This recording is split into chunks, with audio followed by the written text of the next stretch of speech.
Hello everyone, welcome to the third undergraduate seminar series presentation for the semester.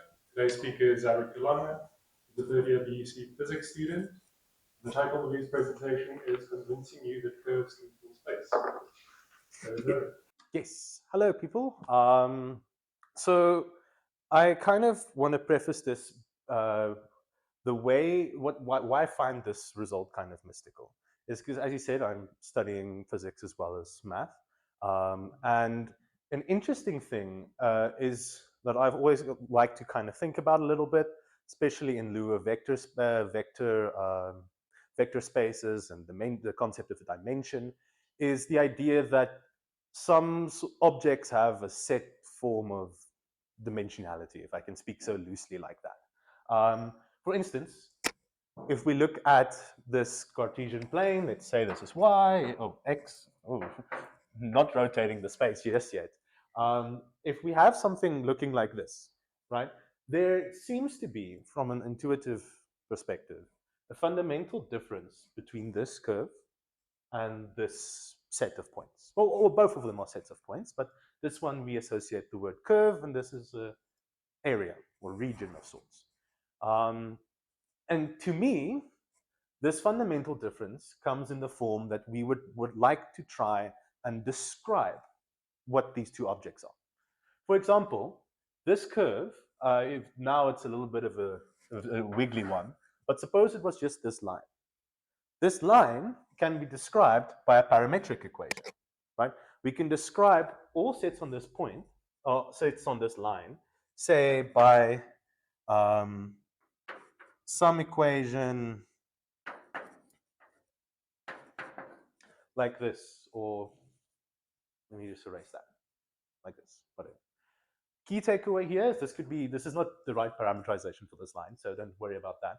But what this is we have one parameter that we vary freely that describes the whole of this curve. In a sense, we can say it's a one-dimensional set of points or object. What about this? If we want to describe this square, another way we could put it is we could describe it as some set containing two independent variables that change according to some rules. So like s is the x coordinate, so that's between, say, -2 and -1, and this is the t coordinates, the y, whatever. So we have this whole, so for this we have two independent parameters. And in this sense, we can say it's a 2D object. So intuition would suggest that you can't really go from a 2D object, you can't describe this type of 2D object using one-dimensional language, right? Because this line and curve is, in a sense, the epitome of thinness. Like, how do we go forwards from there?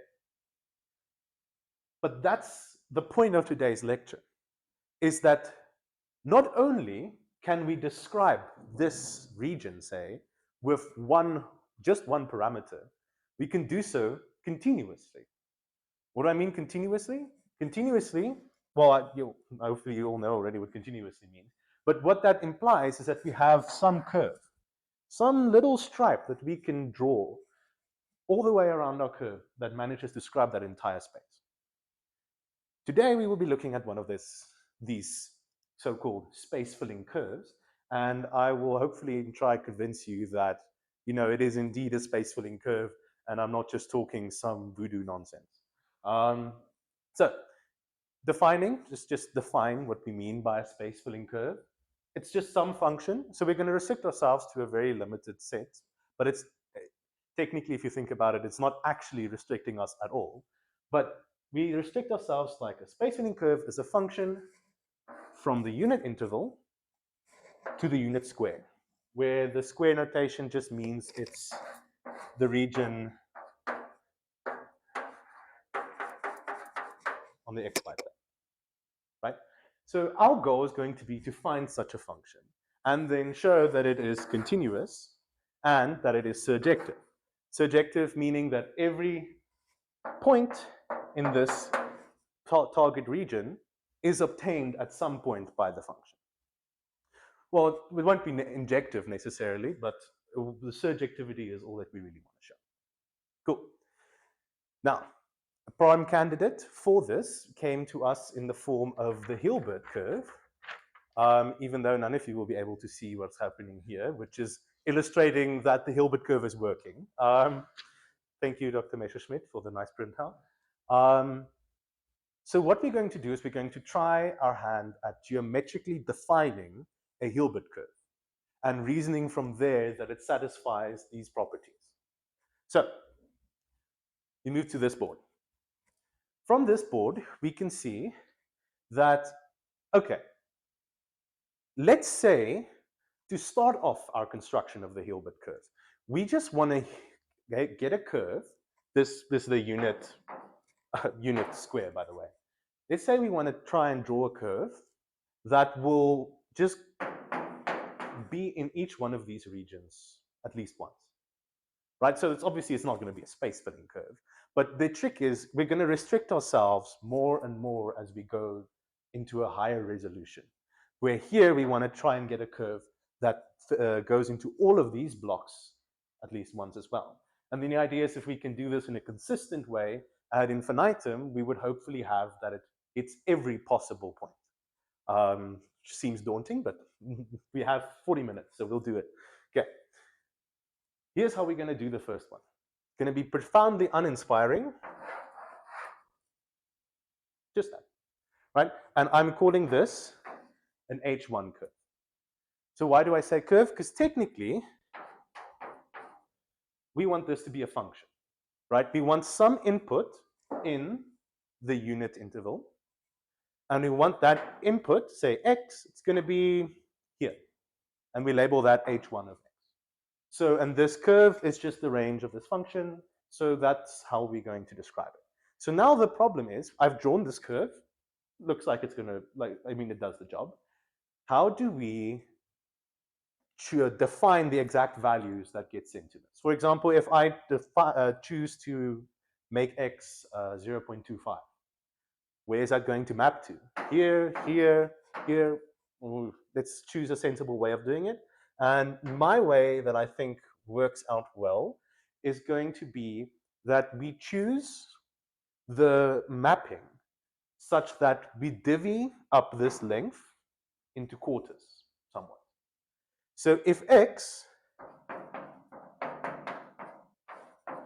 is between a quarter and 0, then it just maps this line segment. Right, so we just map it uniformly because you can, any line segment, you can get a parameterization for it. So we're just assuming, okay, let's just map this kind of in a uniform manner for x between 0 and a quarter. Similarly for this, between 1/4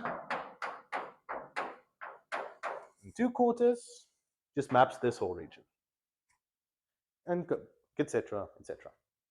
Okay, so now we have a proper function, right?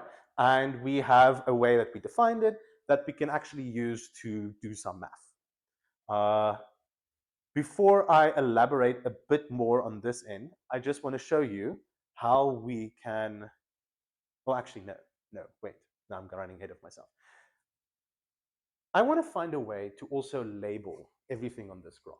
And you'll see why I'm going to do, why this is useful later on. But I want to kind of impose order here, right? Because this block, there's an implicit ordering here. If we start in this block, go to this one, go to this one, go to that. So a way we could order this is by, say, labeling it 1, 2, 3, 4. But that's not going to be a useful notation as we go on later. And what I'm going to do is going to be a bit, seem like the way I introduced it, going to be weird, but I'll explain what I'm doing. Let's label this block 0.0. And this one 0.1, this one 0.2, 0.3. So now the motivation for this labeling comes in, okay, well, it looks like, okay, we have the ordering from 0, 1, 2, 3, but the most important bit about this is it actually gives us the interval of x corresponding to this by denoting that this is binary, or not binary, base 4 notation. So for those unfamiliar with base 4 notation, in decimals, suppose this is just regular decimal notation, we have that this is technically just shorthand for 2 times 10 to the negative 1 plus 3 times 10 to the negative 2, right? So if I write, say, 0.12 in base 4, this is going to be 1 times 4 to the negative 1, because it's in the negative 1th place, and 2 times 4 to the negative 2, which we can simplify to some decimal number, but this is how we're going to be leveraging base 4 notation.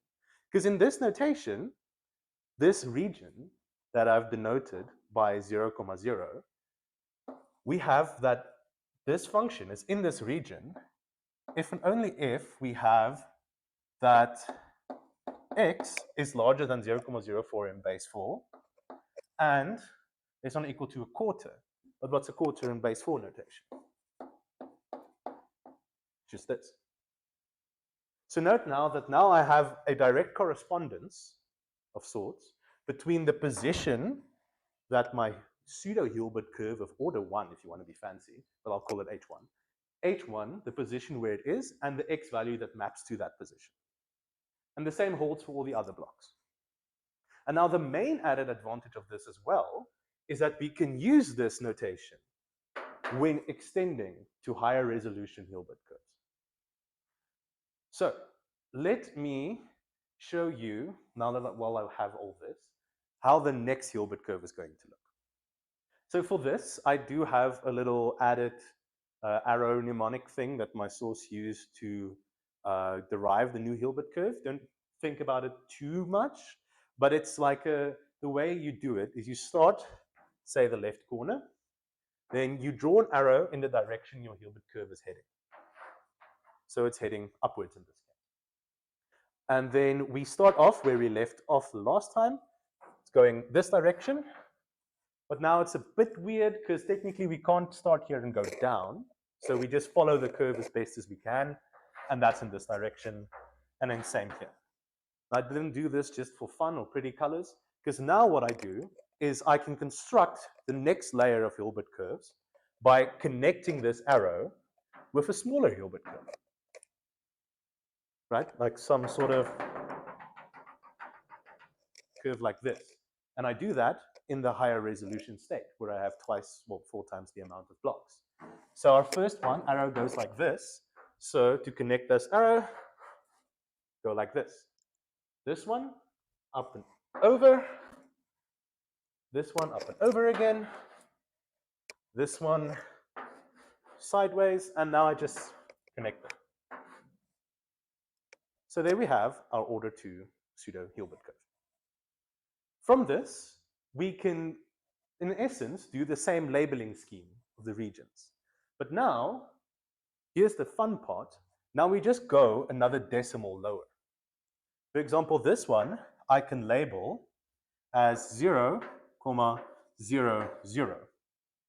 So obviously the notation it's not a well-defined notation in a sense because 0, 0, 0 is not the same as 0, 0. But just stick with me for the time being. And then we progress on, so 0, 0, 0, 0, 0, 3. And then what happens when we go into this block? This becomes 0, 1, but 1, 0. Note, this front bit is the same as this bit, right? But what we see is that if these leading decimals in front of the last one are exactly the same as one of the other blocks, then this little block is contained in this block as a subset. It's a key observation, and will come in handy later. So yeah, that's how we define what we are ordering in the next region. So just for formality's sake, each one of these regions, let's say this block, I'll denote it by R 0, 1, 0, for example. Or more generally speaking, just Rx, where this is some terminating base 4 decimal. Now that we have all the formalities underway, I can theoretically, if anyone wants to, I can draw the third order Hilbert curve here as well. It starts off very similarly, where we go to the right, then it's just whoop, whoop, whoop, whoop, whoop, whoop, whoop, whoop, whoop, whoop, but I'm not going to do that because I'm not. I already have order 7 here if anyone wants to go there. So we leave it at that. So now the problem is I still actually haven't defined my candidate for a space filling curve, right? We've just defined some squiggly lines that we hope to mean something. So the way we go about actually defining our Hilbert curve is we define the function, the Hilbert function, or the Hilbert curve, as the limit as we go to infinity of n, right? Because it looks like, vaguely speaking, maybe if we fix the input, it should sort of stabilize eventually, which gives us the idea that maybe if we take the limit, this limit exists for all x in the input space, which is 0 to 1, and maybe from there we have a space filling curve. So this is our to-do list for the day, is we're basically going to discuss why, firstly, the limit exists. Let's give a bit more of a rigorous way, because knowing why we know the limit exists gives us a reason to believe the surge activity. And from that, we can also, well, not from this, but in conjunction to that, we can also show that it's continuous, and thus completing the proof that it is a space filling curve. So, how on earth does one show that the limit exists? And we won't be doing it super rigorously. Don't worry if you're rusty with epsilon deltas. There's a reason I went through the effort of kind of defining this without a super explicit formula for h1 of x, because you can, like the way we've described it, you can make it super explicit, but it's all our arguments are going to be geometric in nature, right? So what we're going to do is, let's think about the notion of the limit. If we fix some input, some x, call it a third or something like that, that say gets mapped to here. Let's say we have some x that maps to this space. What do we mean the limit as n goes to infinity?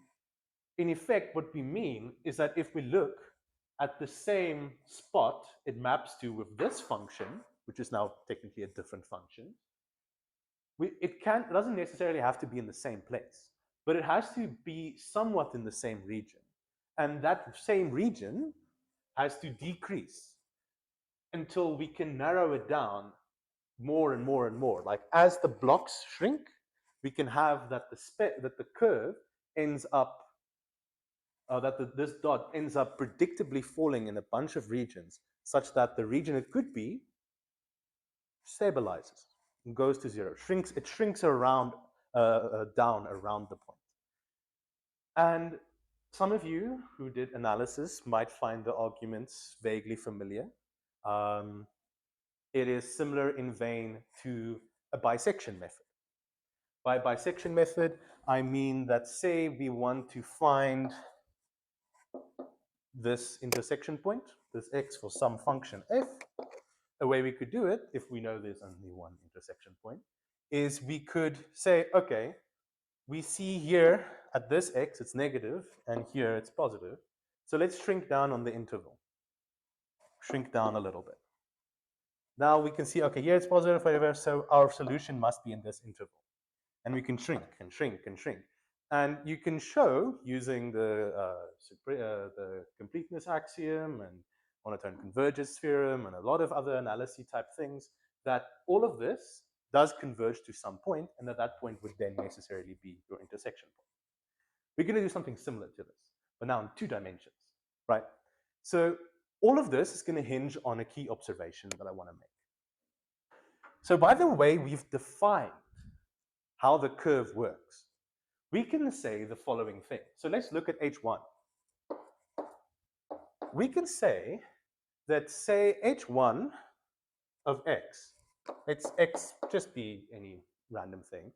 Let's suppose we want to find a criterion for when x1 is in the region 0, 1, this region. By the way, we've defined it, and using our leveraging our base 4 notation, we can have that it would be in that region if and only if this x is in this interval. Why do I say that? Now remember, this is in base 4 notation, so this is a quarter and 2 quarters. We have, because we defined this curve to stay within this interval uniformly as it varies here. So we know that if it's in this region, then it necessarily, by our definition, x has to be between these 2 points. So we get this in base 4 notation. But if it's in this, again, by the way we've defined it, this has to be a quarter. The valid range for it to be here is a quarter from this, and added a quarter onto that. So that would mean that it would still can't leave this region, because we've defined it to kind of, on this level, just vary within this region. Like I said, it's a bit, I'm trying to explain, it's a bit weird because, well, it's not weird, but it's just the way you define it. Okay, sorry, I ran my mouth there for a little second. So what we're going to do is this actually generalizes. We can get that this, for any hn, or any level, if it's some point is in the corresponding region, if and only if it's in the corresponding interval. And that's going to help us a lot. Because let's suppose, or maybe a bit more formally, here is the next observation. This is little lemma over here. Because what this lemma is telling us now, so I've already said that that's like our characterization of how we know something is in this region. But what's remember about this is that we're working with the pseudo-Hilbert curves, not the proper one. We're still working up towards the proper one. Here's the formalization of another little, of the stabilization effect I'm talking about. And I'll talk about more in detail about it now. But what this lemma is telling us, sorry, I've kind of lost my train of thought for a second. Please excuse me, I will be continuing back here. Okay. Let's talk again about this point that we know maps to this plane.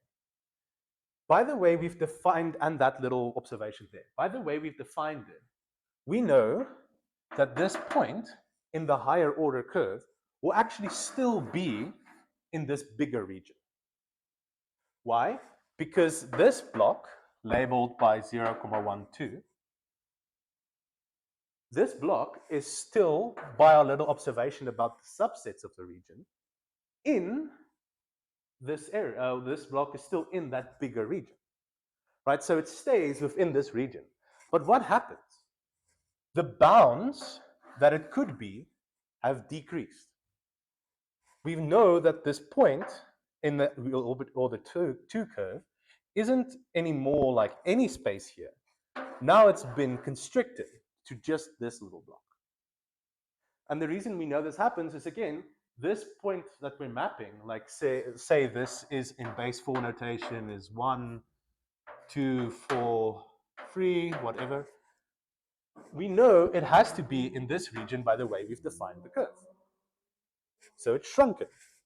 And now again, we can repeat the same argument by saying, okay, so here was our original curve, or the previous layer. But again, it has to be in at least one of these blocks, and no more than 2 of them. So let's suppose it was here. By the way, we can just by virtue of being able to expand it in base 4 notation. And from there, now it's in this block. So now what are we doing? We are getting a more and more accurate picture of Hn, and the blocks are restricting among themselves without moving out of the prior space, i.e. it's stabilizing, i.e. the possible distance, if we're like within some input distance, is getting mapped to a smaller and smaller region. So the limit has to exist. And I know it's a bit of a heuristic argument, but like I said, if you're comfortable with this type of interval method, all that we're doing is doing that twice.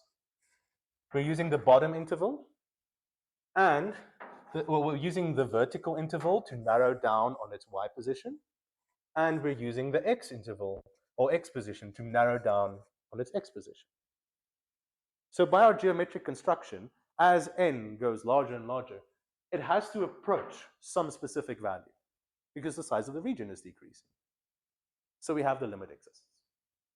So we know it's a valid curve. Now the function is well defined. So where do we go from here? Now, I would find it a bit more awe-inspiring if we ended off with the surjectivity, because that's the kind of the weird thing. But moving to the surjectivity now works a bit better since we've actually defined this. So let's elaborate on this lemma real quick. So all that this lemma is telling us is that stabilization effect, where if we have some decimal accuracy and it's in that region, then for all larger m, this will necessarily also be in that region. And by using basic limit properties, we can have that since we know this limit exists, the actual proper Hilbert function also has to be there. So now we've gotten a way to characterize where the proper Hilbert function will necessarily be. And from there, just kind of combining it with this, we can get the general notion of it. General notion being that h of z, the proper Hilbert function now, is in the region Rx if and only if it is within this interval, z, sorry. No, it's x. No.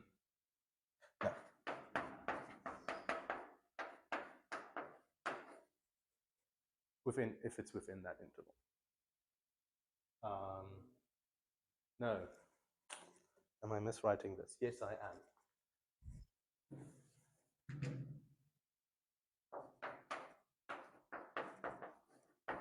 My apologies. If we have this. Okay, so that's our main little theorem that's going to help us. So let's talk about how we're going to prove that it's surjective. Because now we need to do a few things. First off, let's choose an arbitrary point, y bar. This is just some arbitrary point in the output space. And if you recall how the definition of surjectivity is, now we need to find some x in a 0 to 1 such that h of x is equal to this. The problem is, how? And the way we could do this is actually kind of, again, leveraging the base 4 notation.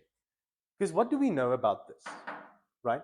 Let's look at it from a Hilbert 1 level. This y will be somewhere there, for example. So we know it's in the corresponding region 0.2.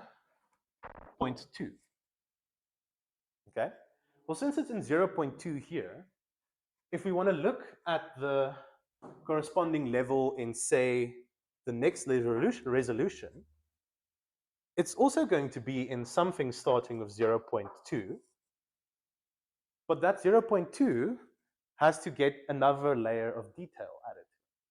Let's call that detail, in this case, it'll just be 0, so that's 0.20. In this case, now it's going to get another layer of detail added. Let's call that, well, we don't call it, we know by how we defined our regions that it is in said region, 0.21, or whatever it might be. I think it's 0 in this case, but 1 looks nicer. So from there, we can see that if we continue this process, right, and we can, because you can prove it by induction if you really want to, we can extend this process all the way and get some base 4 notation for a value between 0 and 1. Because this, if we write this interpret this as a base 4 number, then we get some x that is 0.2013 whatever base 4. So this is now our candidate solution for this bad boy over here. Because maybe, by the way we've defined it, it certainly looks like it might work, but now we have to prove it. And this is surprisingly simple to prove once we have everything summed up like this, because all that we do is we note what would be the distance between this x that we've defined and our true Hilbert curve. What could it possibly be? Well, we didn't know what it is for the true Hilbert curve just yet, but we can define what it would be for, say, h of 1. Because if h of 1, by that lemma, this one, right over here, we can get that if we plug in this number, this x we got, into h, our h would have to lie somewhere in this region. Right? Because for just using this concrete example, we have that x is 0.2 something, whatever. So by that little lemma right back down at the board, we have that h of 0.200 something is to be in this region. So what is the maximum distance between h1 and y bar, this one? Well, it's just this distance. But what would that be? That would be, this distance is 1 over 2, because this is the unit square, 1 over 2, so this distance is root 2 over 2. So we have that the distance between h1 and x is less than or equal to root 2 over 2. Now, note, the only main thing that seems to would be varying here is we've used the length of the square. Because if we looked at the point, the same corresponding point in the next higher resolution, we have that this length is what? It's half of what happened previously. So this is 1 over 2 to the 2, where I'm writing it as a power for a very explicit reason. But we have this. So the distance is no more than 2 to the 2. So now this is only looking at the distance between the pseudo-order Hilbert curves and the main and the point. But as I've noted, with this thing, if the pseudo-Hilbert curve is in a specific region, then the true one also has to be in that specific region. So we know that for any possible n resolution that we could have picked, we have that it's that the distance is like this. Emphasis on for every n. And some not too difficult analysis would lead you to conclude that this distance has to be equal to 0. So these are in fact the same thing. Everyone happy with that? I hope so.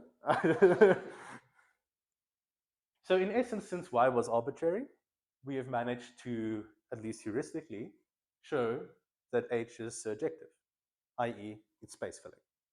So technically, we've already shown a major thing right now. We've shown that it is a space filling function, already breaking down the bounds between the 1-dimension and 2-dimension sets that I was trying to vaguely refer to in the beginning. But technically, this has been known for just a little bit prior to the actual existence of space-filling curves. Because remember, a curve has to be continuous as well. And the continuity is actually what's important for applications. Believe it or not, there are applications for Hilbert curves, well, at least pseudo-Hilbert curves. So now I'll just quickly, but it's going to be a process, want to discuss the idea of the continuity of a Hilbert curve. So what we're going to be doing is we're going to actually prove a stronger condition. We're going to prove that it is Holder continuous. What does Holder continuous mean? Well, what we can say, define this function to be Holder continuous when for every x And for every y in the domain, we have that h of x minus h of y. This distance is less than some constant for the square root of the distance between the 2 points. So this is a stronger condition than continuity, because in continuity we have that this square falls away and a lot of other things. And this condition is what we call Holder continuous of order 1/2.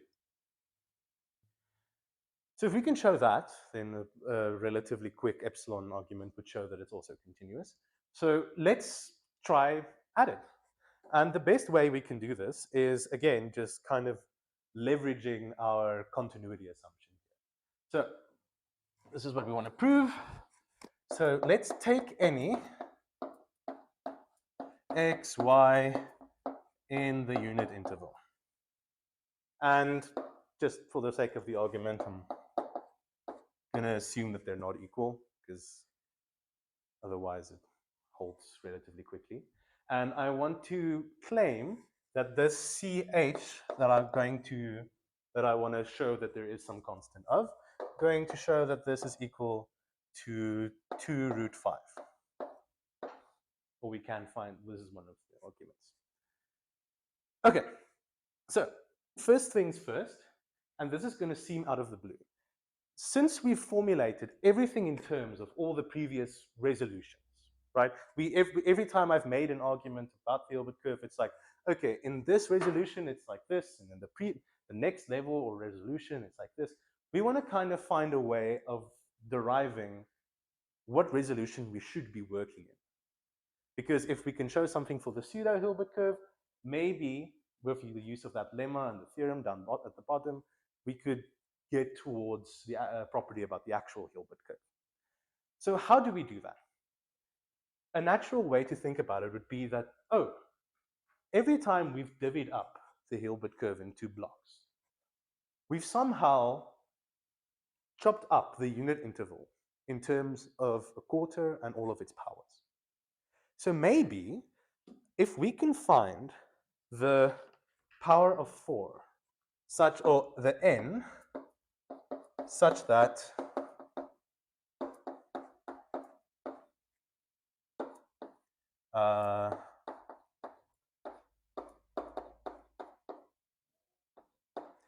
this is true.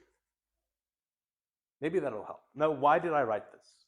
Well, all that I'm doing is I'm telling you that, oh, the difference between this is larger than some power, 1/4 to the n, which will in turn tell us where, in which block, this curve will be on the nth level.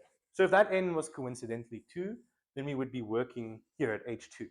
Because we know it, and because we know it's larger than a quarter, something is going to happen here.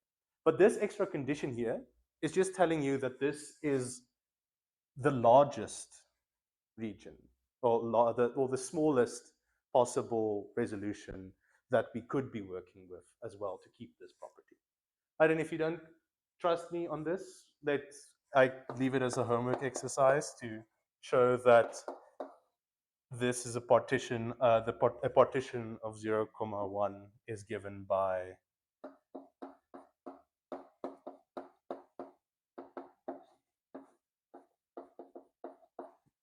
following union. So every element in this can be obtained by this in a unique, every element in this is an element of one of these uniquely. And why did I do this? The reason for that is we're going to apply a very sneaky trick where we're going to be looking at it geometrically. Because if, say, n is 2, or we're working in this Hilbert level, or actually no, just to more properly illustrate it, let me talk about it in Hilbert 1. Let's suppose that x minus y is larger than a quarter. In this case, Can x and y be in the same region? Or h of x and h of y, can they be in the same block region? The answer is no, they can't, because by the way we've defined it, this is restricted to all the curves in these blocks at the pseudo-Hilbert curve level is restricted to only be included in this block in a 1/4. So if it's larger than a quarter, then necessarily we can't have it be in one of these blocks, because the extreme is they differ by exactly a quarter, in which case they will be on the edges, but they won't. And by that little lemma, if we know the pseudo-Hilbert curve is, say, different in different blocks, then the proper Hilbert curve also has to be in different blocks. And now we can kind of argue in the reverse manner as well, where now, if we know, well, now this working at Hilbert 1 is going to not work anymore. But if we move to Hilbert 2, and I'll just be moving to this one for a little bit more space. If we work in Hilbert 2, we have, say, this inequality. So now we know here, from this right-hand side, that the difference is now less than a quarter. But how did I define all these blocks? These blocks move on if you are long, if you, well, these x values have to lie between 1/4 to the 2 from one another. So if I know they're less than a quarter away, then they can't move 4 blocks or more away by the same definition, because otherwise, if they moved more than 4 blocks away, then they would have left the same region in the previous level. If they left that same region, we would know that they would have to be, say, larger. The distance between them would have to be larger than a quarter. And in this case, that would contradict what we wrote here. So they can't be totally separate blocks from one another in the previous Hilbert level. They can be they're in different blocks here, but they are still confined to within the one larger block. And in the one larger block, what we have is that, let's suppose we want to try and find an upper bound for the distance. Well, since they are in the next larger block,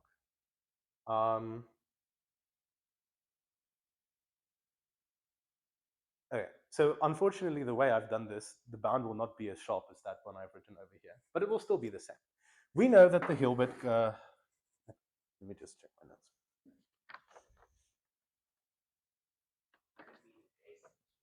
Yeah, no, because they're going to have to be in this region rather. Yeah, because if they're more than that, yeah, then they're yeah, sorry, on this level, then they will, due to this similar argument, they will actually, they can't be more than 2 away, but they can be within these 2 adjacent blocks.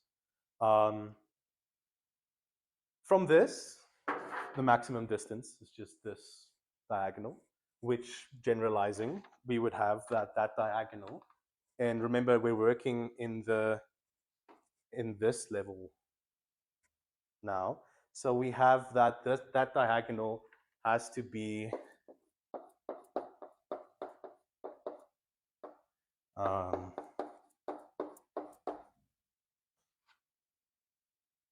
that diagonal is going to be dependent on this side length by and just drawing the block a little bit larger. We get that since we are working in the level just above the main resolution we were kind of aiming for, we have that it will be 2/2 to the n minus 1 and 1/2 to the n minus 1. So from this distance will be √5/2 to the n minus 1. And from there, we can kind of start plugging it into this equality over here. So we have, this is less than 2 to the n minus 1. From there, we have that, okay, we can algebraically just dangle this a little bit to get this. And then this is where the main trick is coming in. We have 2 to the 5 This now, by this little assumption we had previously, we can just take the square root on both sides since all of this is positive. We have this is strictly less than x minus y, 1 over 2, 2 root 5, and that's actually what we wanted to prove. So theoretically, you can actually make this bound much more sharp. You can make this root 6, but the argument is a lot more involved than this one. So we will not be doing that. But since we've proven the Holder continuity, we've proven the continuity. So we have shown that the Hilbert curve is a continuous function from the unit interval to unit square. So I hope, even though it's been a bit of a wild journey, I do hope you guys are more convinced that space filling curves are a thing than before you walked into this classroom. So let me just look at the time. I'll just briefly talk about some interesting little applications. One thing that is interesting is we can apply this to data storage, graphics processing, and the traveling salesman problem. So just very loosely speaking, when I talk about graphics processing, what do I mean by why would that actually help? So suppose you want to access some, you have your GPU is generating some information, generating bits and data regarding graphics, and it stores it in a multi-dimensional array. So it's some space in ND, and there's just a bunch of data over there. So now, what would happen if your computer wants to, say, display said data? It will have to access some unit in this. Say we have, just visualizing it as 3D, we have this whole grid of data, and they say want to get this point. Now, the way the GPUs work, the data clustered around it is going to be similar in vein than the one we got previously. So the odds are that if some person, like the computer, accesses this bit and wants to use that bit to process something or display something, then there's a good chance that it will want to access bits close to it again. But the problem is that takes time. Is there a way we can optimize that? Well, they're close together, but what would be nice is if we can find some way of structuring this. A function from, say, 0 to 1, a one-dimensional function, that when we input that, the computer spits out a certain value in this data array. But the thing is, if we want to access bits that are close, an efficient way of doing it would say we originally accessed the 0.05, is say accessing all bits in the small interval around it. This is a 4. Because then, technically, the idea would be to hope that in this small interval, since we're close to the original value, it would have to be close to the output value. But how do we guarantee that? In a sense, that's just the definition of continuity. So if we have a mapping that we can derive by using a Hilbert curve of some order, we have shown that, at least in their limit, it's continuous, so it would stay continuous, relatively speaking. We can find a one-dimensional mapping that will enable us to much more quickly get data that's close to the original point. And that's kind of the weird way in which Hilbert curves get used to an extent. And that concludes what I had to talk about today.